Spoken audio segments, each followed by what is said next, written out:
اليوم بما اني فاضي شوية فقلت خليني اسوي كم من شغلة. فاليوم راح اعلمكم كيف نقدر نسوي هاي الخدعة اللي هي هاي ورقة الفاين. بندخلها جوا ايدي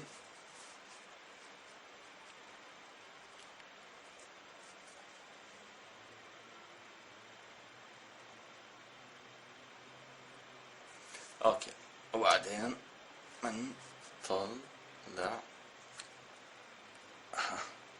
طبعا انا سوري عم شاطر بالسحر او بالخدع، لكن وهي فاين. اوكي، كيف سويت هاي الخدعة؟ كتير بسيطة. تحتاج اول اشي لورقة محرمة، اي اشي زي هاي مثلا، هاي ممزعة. وتحتاج اصبع اضافي نوريكم اياه. هذا من وين اشتريته عن جد مش متذكر يعني عندي اياه من زمان بس مش عارف من وين جبته. فاللي بدك تسويه بدك تحطه على اصبعك الابهام، هذا الابهام مش عارف ايش اسمه، بدك تحطه. اوكي، بصير عندك اصبع جوا اصبع.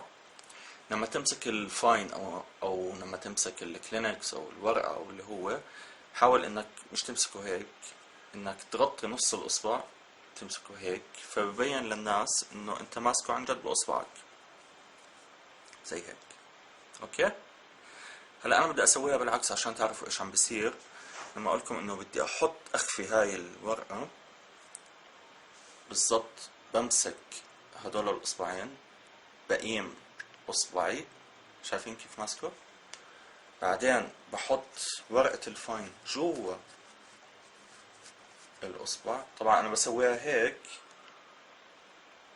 بس قدامكم عم بسويها هيك، فبحطها جوا. اوكي،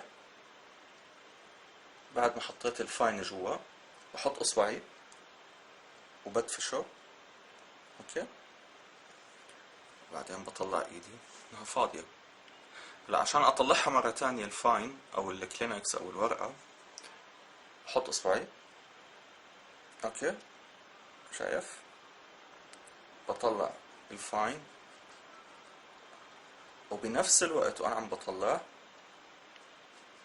بكون عم بدخل اصبعي هذا جوا، مش عارف اسويها بالعكس، جوا هذا الجسم. ولما امسكها زي ما اتفقنا ما بمسكها هيك الورقة، بمسكها على الطرف عشان يبين انه هذا كأنه طرف من اصبعي، لا اكثر ولا اقل.